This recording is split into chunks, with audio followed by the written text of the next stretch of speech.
de tiempo. Sí, muchas gracias. Eres un encanto. Qué forma de perder el tiempo.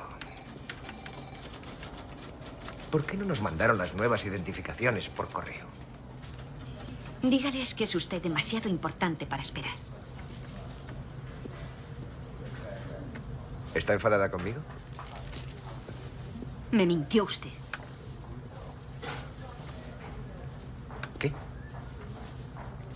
Mi tumor me concede ciertas libertades que nunca me había permitido. Como la de ser terriblemente hostil. O la de ser sincera y esperar que las personas que me rodean también lo sean. ¿En qué le he mentido, por amor de Dios? Me muero. Por favor, no me haga perder el tiempo. Señorita Ellis. Su tarjeta. Debieron encontrar el tumor. Tiene razón, metieron la pata. Debieron hacerle una resonancia. El sistema es una mierda. Las aseguradoras nos dicen qué pruebas podemos hacer y cuáles no. Una resonancia con la que seguro que habrían descubierto el tumor. Cuesta más de $1000. Así que...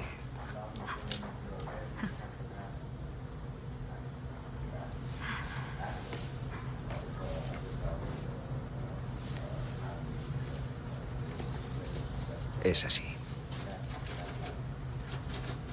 ¿Y qué me dice del paciente de su padre?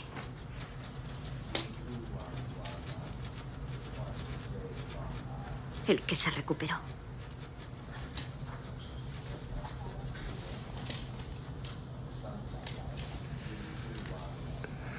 Me lo inventé.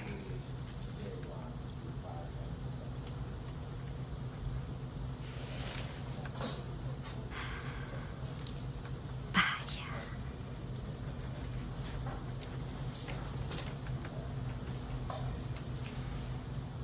No vuelva a mentirme nunca.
Que siempre traemos personas que nos puedan colaborar con información veraz y aparte con su experiencia. Y hoy no es la excepción. Hoy traemos a un colega, a un médico especialista, pero también a un primo, a mi primo Samuel. ¿Qué te parece, Samuel? Bienvenido aquí a Psicología de Guadalajara con toda nuestra familia, con toda nuestra audiencia. ¿Qué te parece si nos ayudas en presentarte con tu nombre, tu profesión, de qué trata tu profesión y el tema que traes el día de hoy? Bienvenido, Samuel. Gracias, Iván. Bueno, mi nombre es Samuel Gutiérrez, soy médico radiooncólogo. Me formé primero, salí de la Universidad Autónoma de Guadalajara como médico general. De ahí, durante 10 años estuve dedicado al área de urgencias. Okay. Estuve como médico residente en Cruz Roja. Fueron 10 años de muchas experiencias. Decidí un cambio de vida y posteriormente, por áreas del destino, terminé como radiooncólogo, que es la especialidad en la cual damos radiaciones a pacientes con cáncer y algunas otras enfermedades. Y sobre el tema, que el motivo de la invitación del día de hoy, el por qué hablar sobre el derecho del paciente a la información, el derecho de la familia y de tener toda la información para tomar decisiones y quién debe de tomarlas, es algo que por el lado de las dos especialidades considero que es importante y que muchas veces los médicos se nos olvida en diferentes situaciones. A veces por no querer dar toda la información de golpe, pensar que vamos a provocar un daño, y muchas veces la falta de información es lo que nos va a afectar en estos casos. Pues ahí está el tema, amigos, amigas. Ya aquí nuestro invitado Samuel Gutiérrez nos va aquí a apoyar con todo esto. Gracias, Samuel. Pues vamos empezando aquí con el programa. Ya empezaste tú a hablar de estas circunstancias que has vivido. Cuéntanos, Samuel, ¿cómo ha sido tu experiencia en esta cuestión de dar información, cuánta dar, cómo dar? ¿A qué te enfrentas tu día a día en tu especialidad? Bueno, creo que primero es todos los médicos durante tu formación, ya sea como estudiante interno, residente, te toca aprender a dar las noticias a los pacientes. No siempre van a ser buenas, a veces serán muy buenas, a veces serán muy malas, a veces desoladoras, que pueden dar un cambio en cómo va a estar la persona, las decisiones que toma, cómo se lo estás diciendo y la información que le estás dando. Un ejemplo, al menos a mí, cómo me bautizaron en el arte de dar las noticias a los pacientes. En la Cruz Roja en Tijuana tuve excelentes maestros y uno de ellos, Carlos Aceves, me acuerdo, era un médico que podías ver muy jovial, pero cuando era el momento de tomar las decisiones duras, de hablar con la familia y decirle lo que podía pasar con un paciente que llegaban ahí politraumatizados, pacientes que habían tenido accidentes, apuñalados, baleados, golpeados y demás, que es lo que vive la Cruz Roja en Tijuana. El cómo transmitirlo al paciente y cómo transmitirlo a los familiares. Llega un paciente, unos 50 y tantos años, infarto agudo al miocardio masivo, el paciente ya cubículo de choque, tratamos por todas las formas de mantenerlo vivo y en eso llega la familia. Y solamente a mí me dicen, ve a hablar con la familia, explícales qué pasó y qué podemos hacer. ¿Tú como estudiante de medicina todavía? Como interno, recién llegado a la Cruz Roja, primera guardia, no tenía ni la menor idea de cómo manejar algunas cosas. Y vas. Y vamos. Llego, toda la familia con la mirada de danos buenas noticias. Chale. Y pues es donde uno se queda, ¿qué digo? Y hay miradas que te matan, no sabes cómo decirle a una persona que espera que le digas que todo va a estar bien. ¿Cómo le vas a decir que todo se va a acabar? Tuvimos una charla, unos 5 o 10 minutos, se les explicó que estaba muy grave, que estábamos haciendo todo lo posible para sacarlo adelante. Durante el tiempo que yo estaba dando las noticias, el paciente falleció.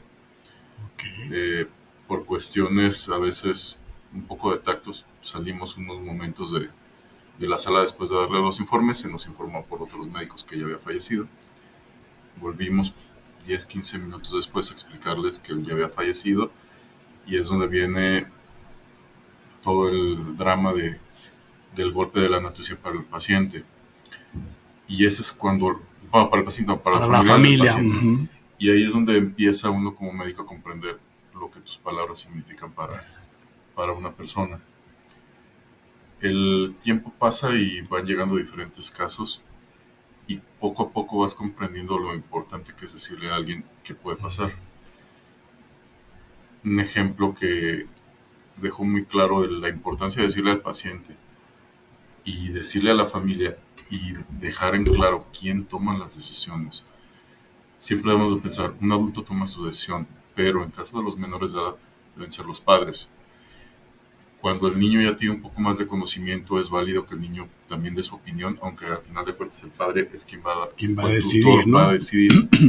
Y en el caso de los pacientes con enfermedades mentales, que es tu especialidad, en ellos tiene que decidir quién tenga la responsabilidad legal de esa persona. Llega un paciente y se le explica, tuvo un accidente con pólvora, explota la pólvora, que estaban jugando con unas palomitas y querían hacer un explosivo más grande, explota y llega el brazo completamente destrozado.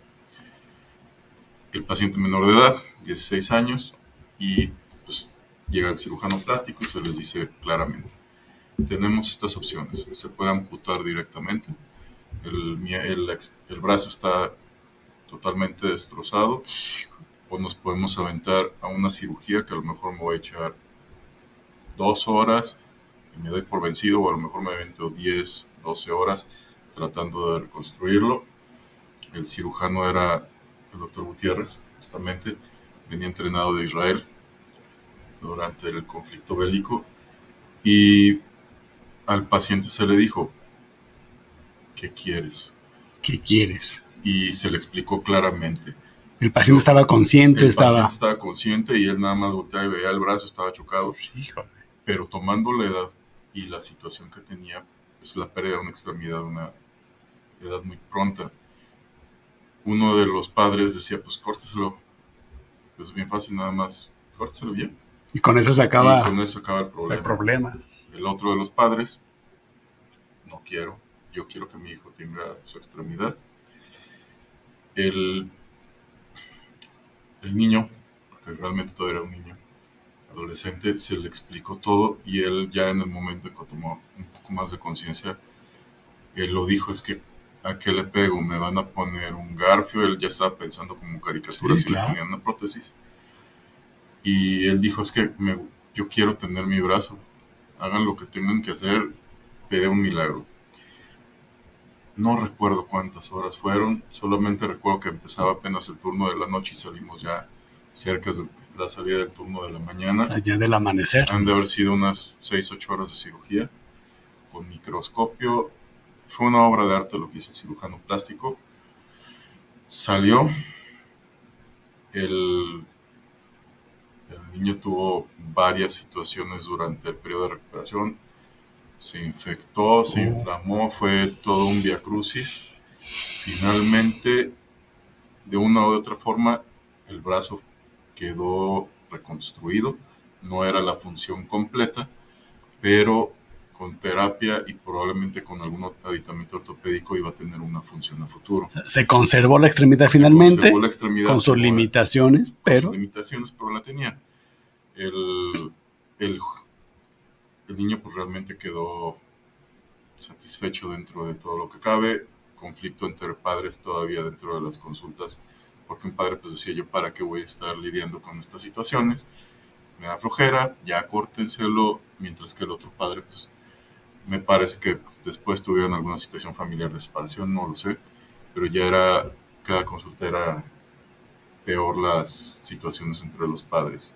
Y tú como médico ahí en ese equipo de médicos. Equipo, apenas durante el periodo de formación te quedan muchas esas huellas y es donde dices, tengo que informar, tengo que decirle todo lo que viene. Y el plástico sí les dijo muchas de las veces, va a doler, va a estar chillando en las noches por la inflamación, por la neuropatía, va a llorar porque él quiere que se mueva el brazo y no va a moverlo bien, va a decir, me pasó esto, se va a estar golpeando, todas las situaciones que podía decirlo. Ahora sí, alguien con mucha experiencia, y se te va quedando grabado, y así durante los demás años se te va quedando parte de tu formación y lo que tú vas desarrollando en tu experiencia propia. Muchas veces, ya sobre todo con adultos, lo vives en urgencias. Infinidad de veces que llegaban las personas inconscientes o que llegaban a alguna situación que limitaban mucho la su decisión, capacidad ¿no? de decisión.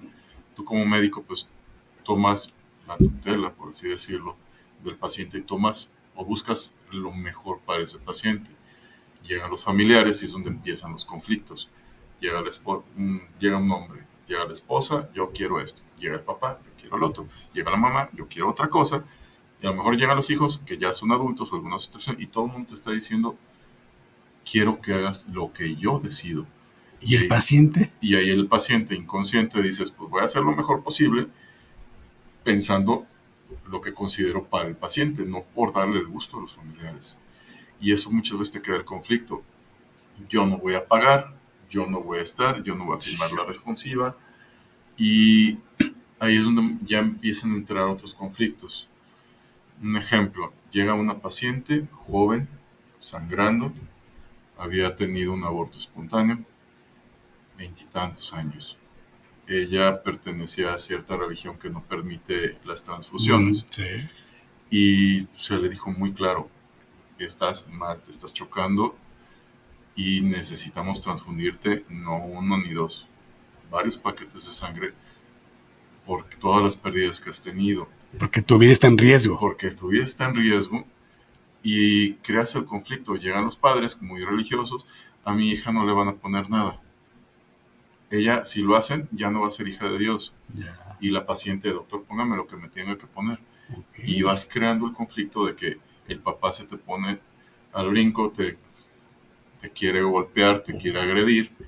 La mamá igual, te empiezan a hacer un circo religioso. Estás transgrediendo desde su óptica. Desde su óptica, pero perdón, ahí es donde yo les he dicho a los pacientes, al familiar, la decisión no es mía, es del paciente y usted tiene que respetarla. Y si no le parece, la puerta está muy grande y esto después lo resuelve entre ustedes.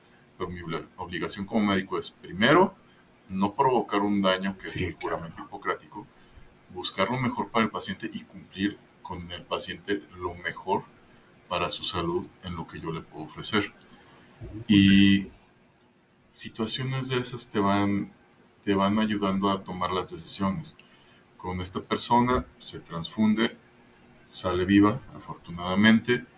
Después, situaciones que vimos en el hospital, ya en el área de recuperación, ya en cuarto, padres llorando, pidiendo perdón, otro en la esquina diciendo, tú ya no eres mi hija. Sí, híjole. Y cosas que ahora sí que ya no nos corresponden y son cuestiones de la familia.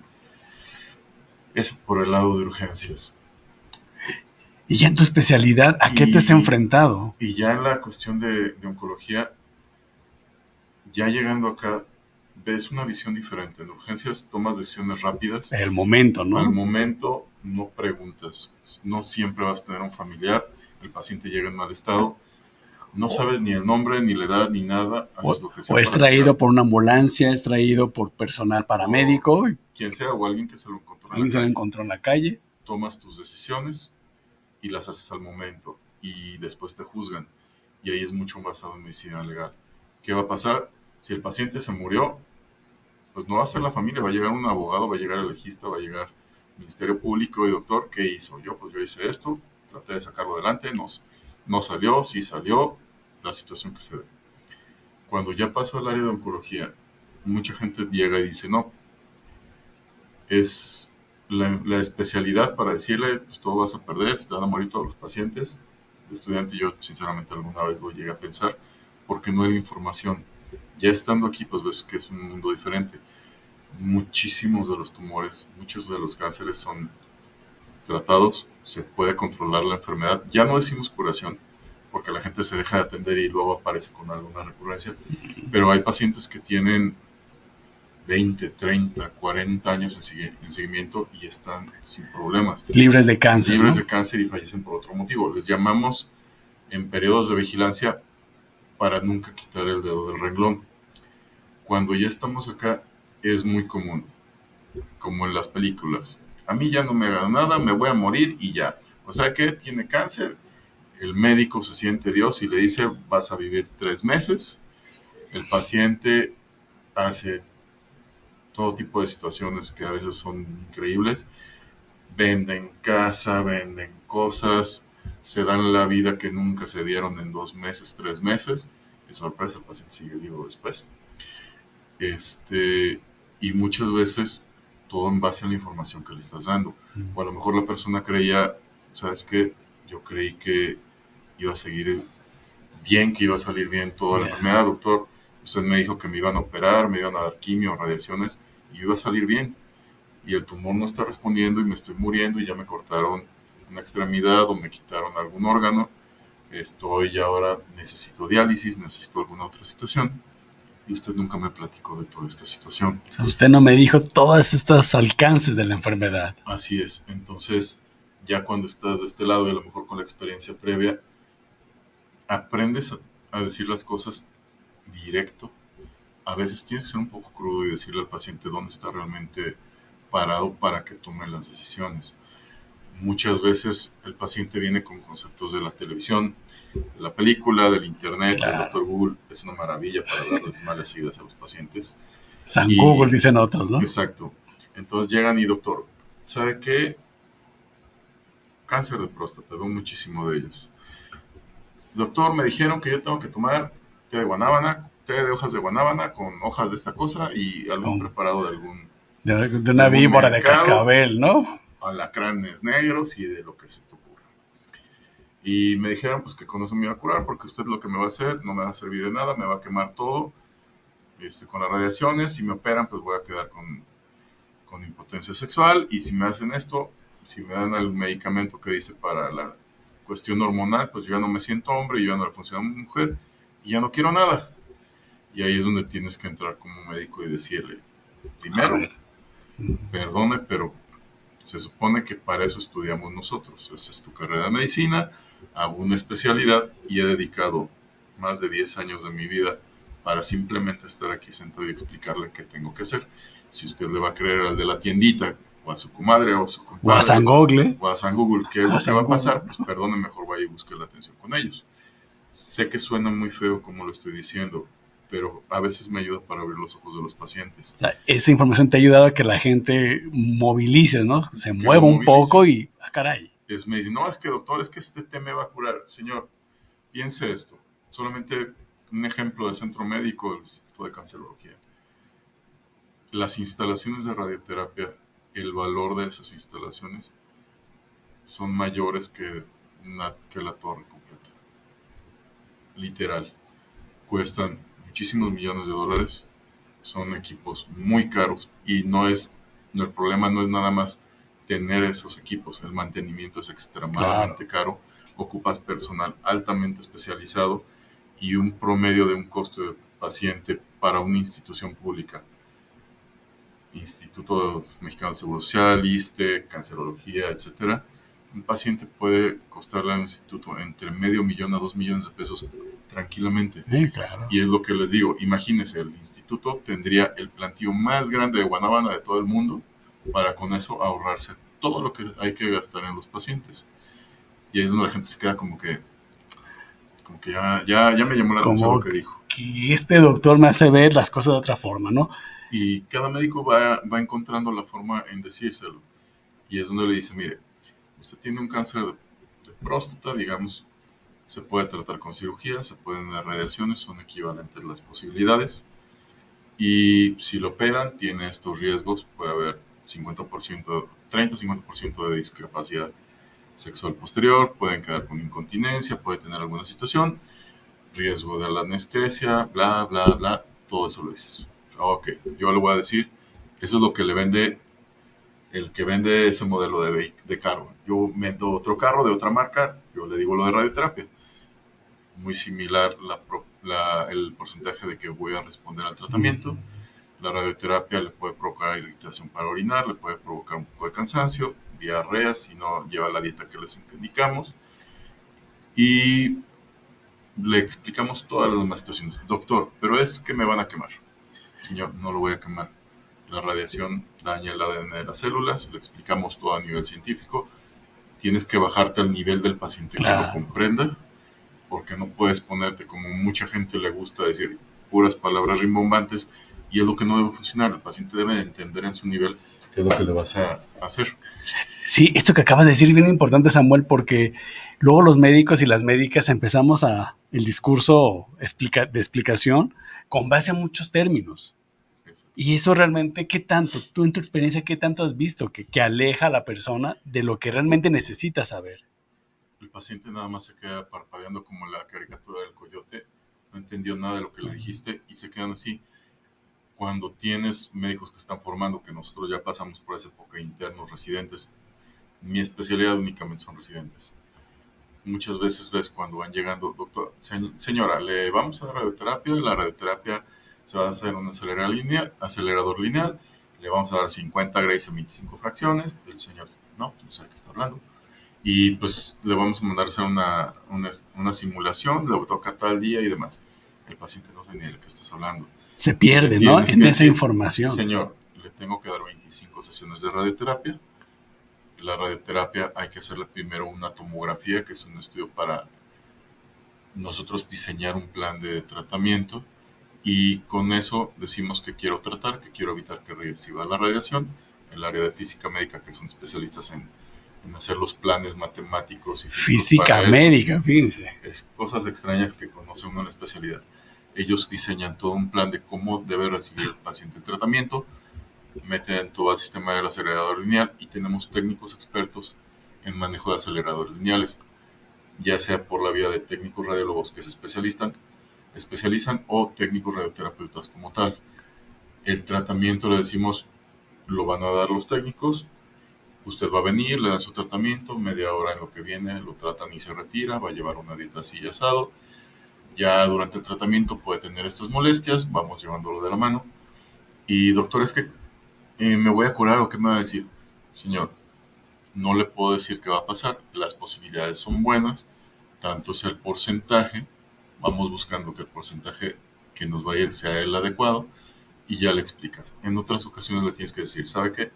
Vienen con toda la ilusión del mundo, desafortunadamente el médico tiene que decirle al paciente, no es lo que tú piensas, ¿sabe qué? Usted tiene un tumor cerebral. Dentro de los tumores, los más agresivos, este es uno de ellos. Hay tumores que son benignos, pueden ser operados o pueden ser radiados y les va muy bien. Pero hay otros pacientes que tienen lo que le llamamos diagnóstico catastrófico. Ya. ¿Sabe que de este tipo de tumor, la sobrevida normalmente a los 2 años es menos del 30%, y a los 5 años la posibilidad de que el paciente sobreviva pues es muy poca, a lo mejor del 5% o menos. Y ya con esas palabras va llegando, el paciente va entendiendo, ¿no? O le va quedando claro. Es dejarlo claro y no tampoco darle el portazo, decirle no va a pasar nada. ¿Sabes qué? Podemos ofrecerte esto, tal vez puedas tener esta secuela, pero podemos sacarte adelante. Es lo que mencionaba hace rato, de que los pacientes le dicen, no, es que tienes cáncer y es metastásico. Un paciente lo tuve, ya falleció ahorita, yo lo conocí cuando recién estaba terminando la especialidad y lo empecé a tratar. El paciente ya era mal pronóstico desde el inicio, hizo enfermedad metastásica a los huesos, el cáncer empezó a afectar ahí y lo empecé a tratar. Se le dio primero su tratamiento radical que le llamamos, próstata, ganglios y demás, bajamos la carga de enfermedad, después se le dio tratamiento a los huesos, fue mejorando bastante y así lo tuve durante varios años. 4 o 5 años después llega a consulta, yo estaba atendiendo a otra persona, uno de los residentes lo recibe y empieza a verlo y dice, no, pues señor, ¿sabe qué? Pues usted se va a morir. Así, con esas palabras. Esas palabras, y yo, cuando ya me enteré después, le dijo que se iba a morir, que le quedaban menos de 6 meses de vida, porque el paciente había presentado nuevas lesiones en hueso. Ya habíamos llevado varios años con esa situación y únicamente tratábamos el hueso. El paciente mejoraba, lo volvía a ver a los 4 o 6 meses, volvió a aparecer, lo trataba, así seguía. Pues el paciente destrozado, llorando, se quería salir corriendo del consultorio, pues yo llego, trato de controlar la situación, retiro a los residentes, protección del paciente, protección de ellos. Después tuve una charla fuerte con ellos. No puedes decirle a algún paciente, sí, hay veces que sí lo tienes que hacer, sabes que es muy definido y porque sabes que ya no hay para atrás, pero un paciente que le puedes ofrecer algo más, se da. El paciente todavía vivió 4 o 5 años más. Claro. Realmente metastásico vivió 9 años. El médico que le dijo que iba a fallecer, él falleció durante la pandemia, desafortunadamente. O sea, el médico falleció antes que el paciente. Y el paciente lo fuimos llevando de la mano con oncología médica, con cuidados paliativos, y él falleció 9 años después. Yo lo vi todavía 2, 3 meses antes de que falleciera, y él me dijo: doctor, yo sé que ya no estoy bien, y ahora sí la enfermedad está invadiendo por todas partes el esqueleto, desde de la cabeza hasta los pies, como dicen, invadido completamente de lesiones. Ya no respondía ni a la quimioterapia ni al tratamiento hormonal. Y el doctor, creo que he vivido bien estos últimos años. Me lo he pasado viajando, disfrutando lo que he podido con mi esposa. Se fueron de viaje. El paciente ya terminó falleciendo cuando volví a su casa. La esposa me busca algunas semanas después. Me regalaron una lámpara que el paciente había hecho con vidrio soplado. Y me quedaba hablando con la señora y me decía: doctor, es que el saber que a pesar de la enfermedad que él tenía, podía todavía disfrutar un poquito más, nos dio eso muchos años de que pudimos vivir mejor de pareja a lo que habíamos tenido antes, y los hijos y otros familiares disfrutaron ese tiempo más consciente del que el tiempo estaba medido. Y así podría contar un montón de situaciones en las cuales el paciente se les daba una información primero, llegaban asustados con un concepto totalmente diferente, y cuando ya les explicas, puedo ofrecerle algo, cambias completamente las cosas. Oye, Samuel, ¿es necesario que el paciente sepa todo de la enfermedad? Todo lo que tú conoces, ¿es necesario que lo sepa? ¿Qué tanto hay que decir? ¿Qué tanto no? Desde tu experiencia. Es una pregunta. Un conflicto muy grande. Algo que se da mucho: llega el paciente, se sienta y él no abre la boca. El familiar habla, dice toda la historia, toma las decisiones, y el paciente simplemente se queda mirando al techo y: no, pues no sé, lo que diga mi hija, lo que diga mi esposa. Y a la siguiente semana, a otra consulta, te llega otro familiar, y el paciente simplemente no toma las riendas de lo que está pasando. Yo lo que le digo a todos mis pacientes: usted va, primero me va a decir qué es lo que sabe. Y el familiar empieza a platicar, y perdóneme, pero necesito que el paciente me diga qué sabe. O sea, le das el espacio. El espacio, y es obligarlos a que estén conscientes de qué es lo que pasa. Me platican qué es lo que saben, tengo que explicarles su situación real, qué les puedo ofrecer. Y muchas veces pues el familiar no se queda callado y ya lo acepta. A veces llega a la consulta y el familiar llega: ¿sabe qué? No quiero que le digan a papá que tiene cáncer. ¿Sabes qué? Discúlpame, pero legalmente a mí no me importa lo que tú digas, porque es un adulto funcional, y a menos de que tenga un problema de retraso mental. Sí, una demencia, un problema psiquiátrico grave incluso. Y en las instituciones de salud empezaron hace algunos años a poner carteles informativos sobre los derechos del paciente. Y hay uno que dice bien claro, son varios derechos: el derecho a la atención, el derecho a la información, el derecho a un tratamiento adecuado y humano, el derecho a diferentes situaciones. Y uno de ellos dice que si el paciente tiene un conflicto con el médico o con el personal, tiene derecho a ser atendido posteriormente otra vez, porque se vale arrepentirse y se vale estar conscientes de algo que antes no lo estábamos, y ahora ya procesarlo y tomar las decisiones adecuadas. Y eso, en nivel institucional, es mucho más fácil llevarlo, de decirle: señor, usted tiene esto, o señora, tiene esto, y hay que darle este tratamiento, le ofrezco. Yo esta situación, el cirujano probablemente le va a decir esta otra, el oncólogo médico tal otro, el neurocirujano, quien sea. Y con eso llevarlos de la mano para llevar la mejor decisión de qué hacerlo. A veces el paciente está tan agobiado que: no sé, doctor, qué voy a hacer. Usted dígame. Señor, mi obligación es decirle qué le estoy vendiendo, y usted toma la decisión de qué quiere comprar. Lo que yo le dije, lo que le dice su... Y si el familiar no está de acuerdo en ese momento, seguimos dándole al paciente. Al paciente se le da la prioridad, excepto en menores de edad, como digo, sí darle su espacio a ellos, y en pacientes dementes también tratar de explicarles en lo que sea posible. Pero ahí es donde yo le digo: ¿sabe qué? La decisión es del paciente, porque al final de cuentas, quien no va a tener una capacidad o una discapacidad es él. Si a él le sacan un ojo, a usted no le importa. Si esa persona queda con un daño cerebral, a usted no le importa, porque usted sale caminando y se olvida de atenderlo, y esa persona va a quedar con una secuela. Si él queda con una colostomía de por vida, va a tener que hacer del baño, por así decirlo. Sí, que en la por bolsita. Una bolsita en el abdomen, o va a tener que estar en una diálisis, o va a tener unos tubos para orinar por la espalda, con nefrostomías, y para usted es bien fácil decirlo, pero el que tiene que tomar la decisión es el paciente, no usted. Y ahí es donde mucha gente se queda como que, bueno, mejor no me meto. Y se les da el espacio, y si el paciente no sabe, al menos lo que yo procuro, y muchos médicos lo hacemos, sabe que piénselo, lo ven en una semana, o lo ven en tan periodo de tiempo. O sea, le das un tiempo, pues, para que lo asimile. Que lo asimile, claro. Que tome la decisión y ya lo haces. A nivel privado se da mucho también esa situación. A veces se complica, pero también uno busca de darle la mayor información al paciente. Y se dan situaciones en que el paciente llega con el familiar. Recuerdo todavía un caso muy fuerte. Llega el señor, bueno, buenas tardes, sobre su cáncer de la próstata y todo.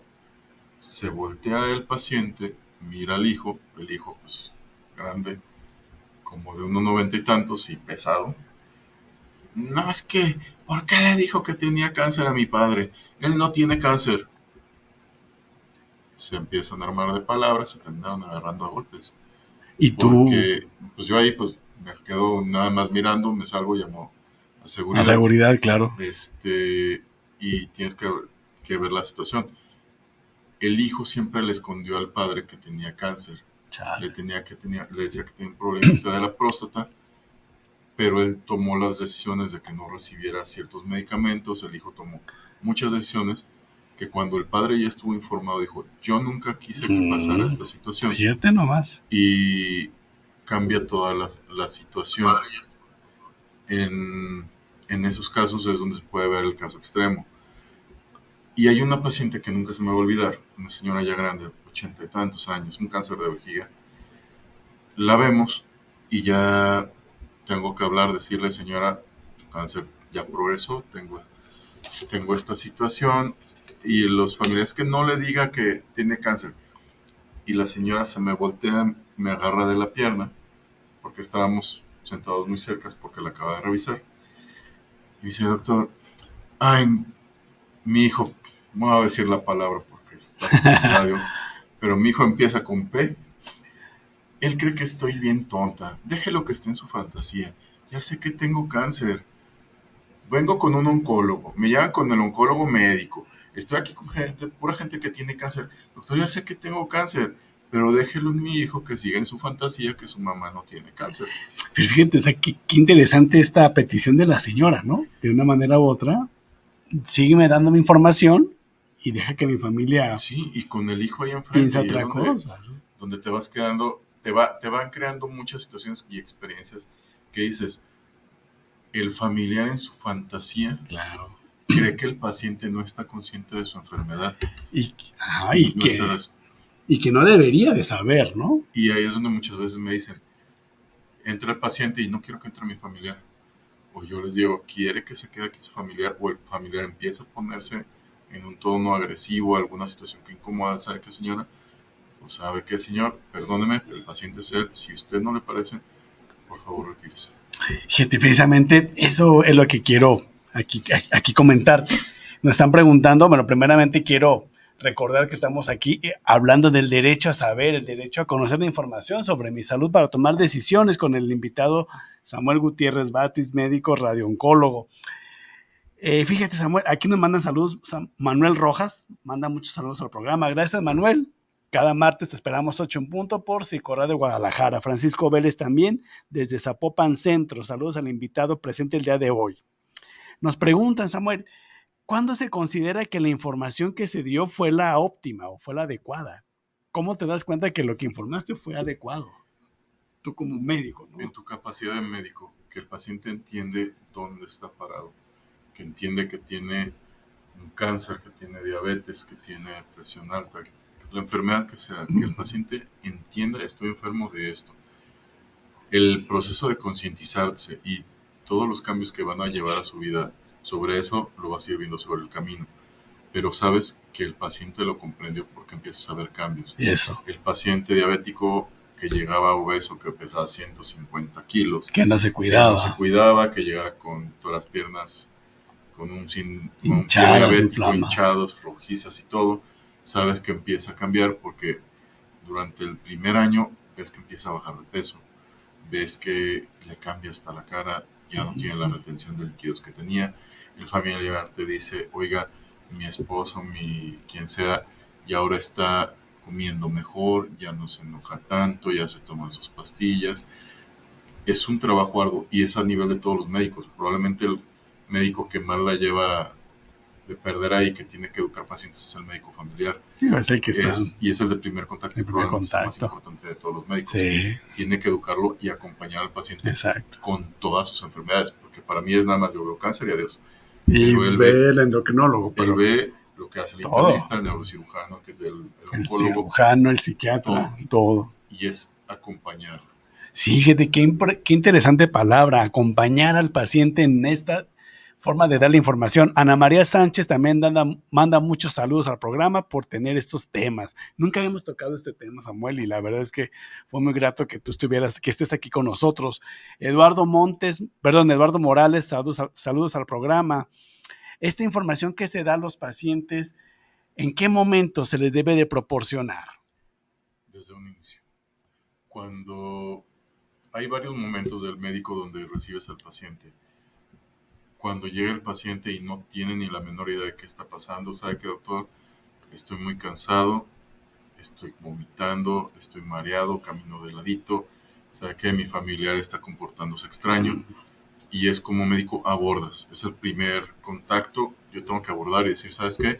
Necesitamos saber qué está pasando. ¿Es un problema metabólico? ¿Fue una cuestión psicológica?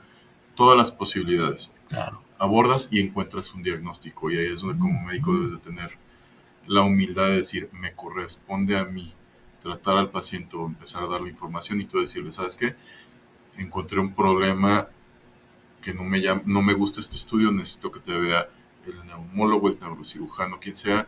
¿Sabe qué? Encontré una lesión aquí, pudiera ser un tumor, pudiera ser un quiste, pudiera ser alguna otra cosa, puede ser una diabetes, ¿sabe qué?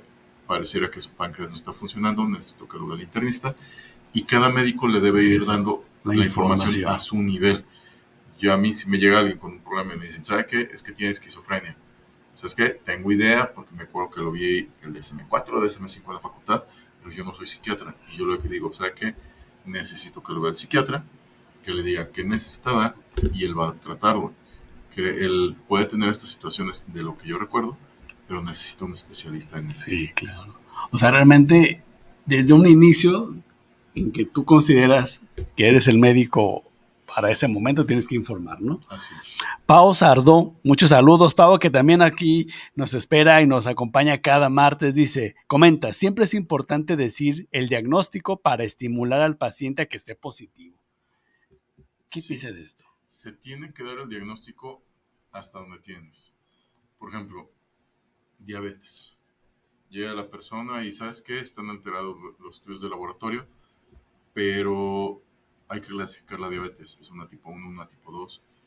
El paciente puede estar tratado con medicamentos y con dieta, o con pura dieta, o necesita ya inyectarse insulina, o todos los medicamentos nuevos que han estado saliendo. Y es irle dando un diagnóstico poco a poco conforme lo construyes. Yo como oncólogo me llega el paciente, ¿sabe qué, doctor? Tengo un cáncer. ¿Sabe qué? Ok, ya tomaron una biopsia, sabemos que tiene un tumor. Ahora lo tengo que clasificar y etapificar. Tengo que ver si es una enfermedad localizada, si ya afecta a una región, o si el tumor ya se fue a otras partes y le llamamos metastásico. Y eso a mí me va a decir un pronóstico de qué le va a pasar, qué le puedo ofrecer, qué beneficios tiene cada terapia, claro, y a quién le corresponde. Tú ya nos hablaste hace unos minutos sobre en qué circunstancias de las personas, de los pacientes, se debe de dar la información a otra persona. ¿Nos recuerdas? Cuando el paciente no está en condiciones de tomar una decisión, pacientes inconscientes, cuando son menores de edad, cuando hay un retraso mental, cuando la persona por una cuestión psiquiátrica tiene un tutor legal, ahí es donde debes de informarlo. O cuando una persona tiene una discapacidad que no te permite comunicárselo. Si yo no sé el lenguaje de señas y tengo una persona sordomuda, necesito que el familiar lo haga. Y tengo que darle el beneficio y confiar de que la persona le va a decir lo que le estoy diciendo y no inventarle otra cosa. Y ahí es donde se van tomando las diferentes responsabilidades. Si me llega una persona inconsciente, el famoso de vamos a desconectar a alguien que tiene un mal pronóstico, ahí es donde tienes que decirle a la familia, el paciente tiene un tumor cerebral, por ejemplo. El paciente ya ahorita por el tumor tuvo un sangrado, el sangrado está comprimiendo parte del cerebro y las posibilidades de que tenga un buen pronóstico es muy malo. Su enfermedad sabemos que es mala, ya está pasando este sangrado y muchas veces el familiar se va a querer aferrar. Yo quiero que lo operen, yo quiero tener al cuerpo de la persona ahí, aunque ya sé que nunca va a despertar, pero yo quiero sentirme tranquilo de que le di lo mejor. Y ahí es donde tienes que estar consciente y decirle al mismo familiar cuáles eran los deseos del paciente, porque los pacientes también dejan cuáles son sus deseos y muchos dicen, hasta con documentos legales, yo no quiero que me reanimen, yo no quiero alguna situación. No quiero diálisis, no quiero... Y tienes que respetar lo que el paciente dijo. Y hay veces que te llegan los familiares que yo quiero que haga, yo quiero que, señor, mi obligación como médico es proporcionar al paciente lo que él deseaba o lo que creo que es mejor.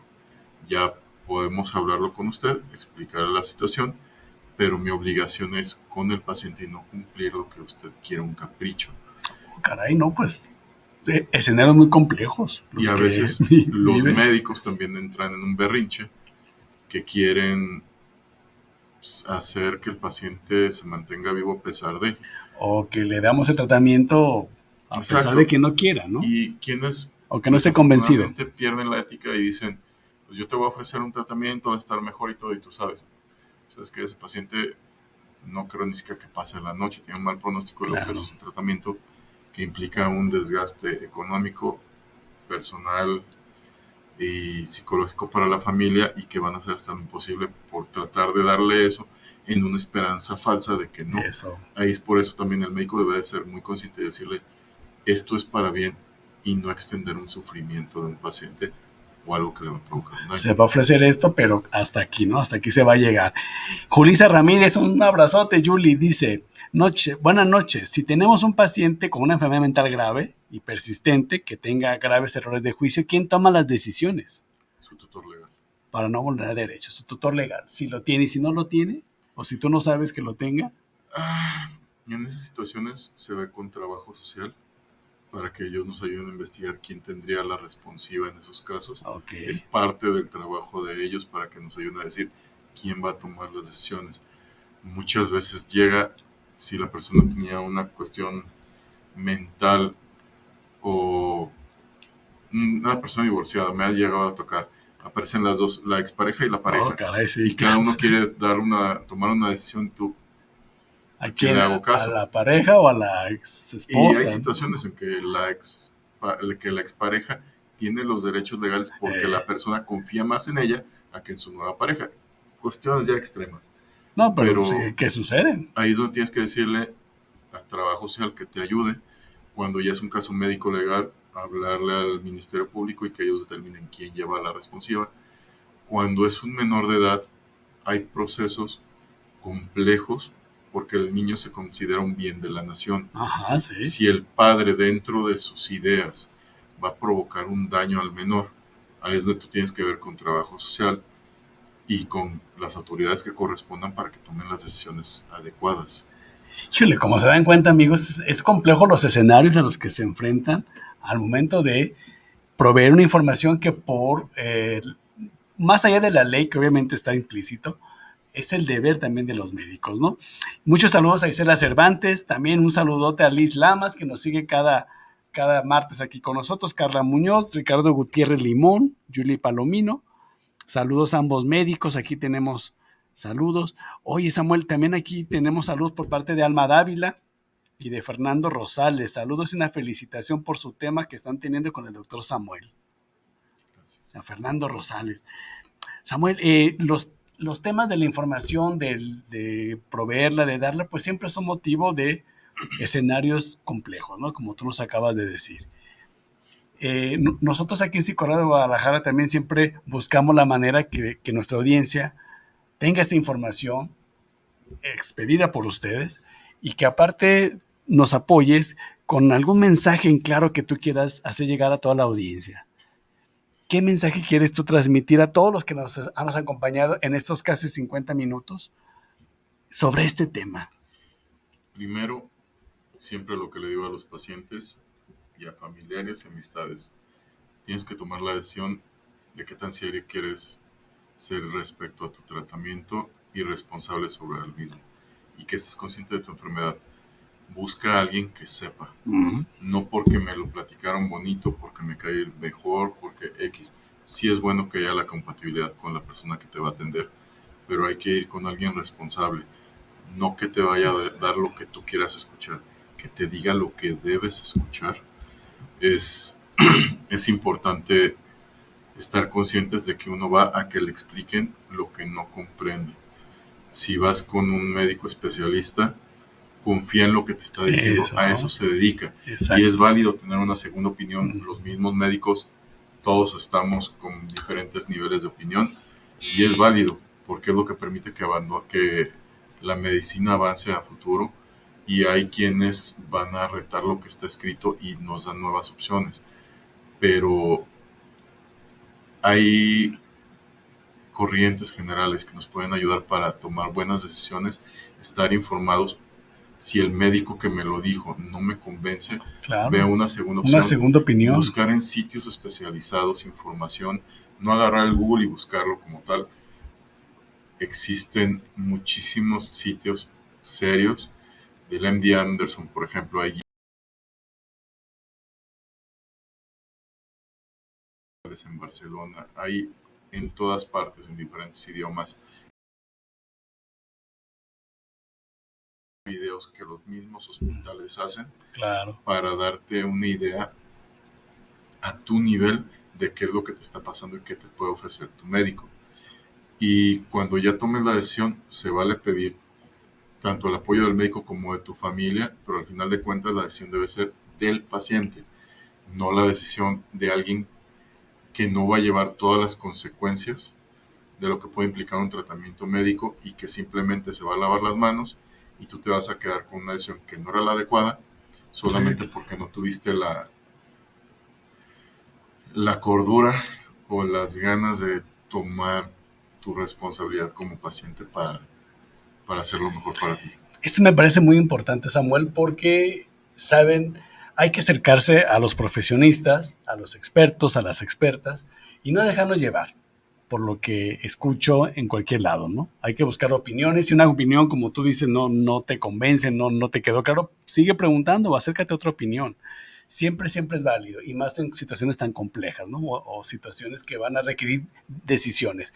Nunca olvides que tu papel de enfermo, pues es un rol que hay que asumir con responsabilidad y tomar decisiones. Localizarte a alguien que tenga alguna duda, te dedicas a consulta privada. Yo estoy en nivel institucional en el Hospital de Especialidades en Centro Médico.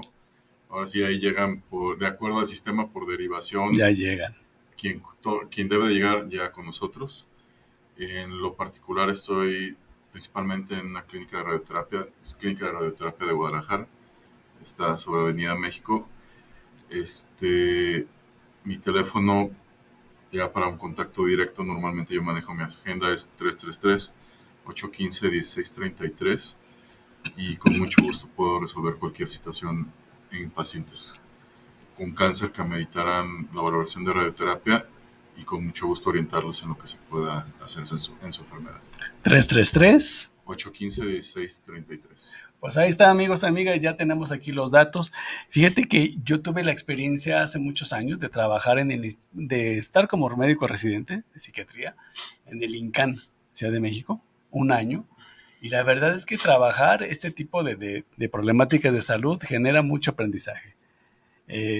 Tus experiencias en urgencias y ahora en el área de la oncología, pues obviamente te han hecho ver la necesidad de ser claros en la información y que la persona tiene el derecho a saber, ¿no? No omitirlo, no dejes que tu familiar decida otro o alguna otra persona por él. Quiero dejar claro esta invitación y finalmente agradecerte, Samuel, el tiempo que aquí nos regalaste, con tu Gracias por la experiencia, aparte también con tu disposición. Sabemos que luego andamos trabajando en muchos lados, pero aquí estamos también compartiendo los micrófonos. Y a ti, amigo y amiga, que el día de hoy estuviste con nosotros, muchísimas gracias. Las preguntas que puedan surgir a través de las redes sociales ya las iremos respondiendo en los siguientes minutos, pero sí les quiero agradecer su acompañamiento. Muchas gracias, Samuel. Muchas gracias. Muy agradecidos. Y Corrado de Guadalajara te deja la puerta y la invitación para otro momento, con otro tema, con el tema que tú quieras compartirnos. Y a ustedes que estuvieron aquí con nosotros, muchas gracias. Nos vemos el siguiente martes. Acuérdate, Corrado de Guadalajara, una charla sin estigmas. Se despide Ivana de Mar, médico psiquiatra, y nos vemos el siguiente martes, 8 en punto de la noche. Nos vemos.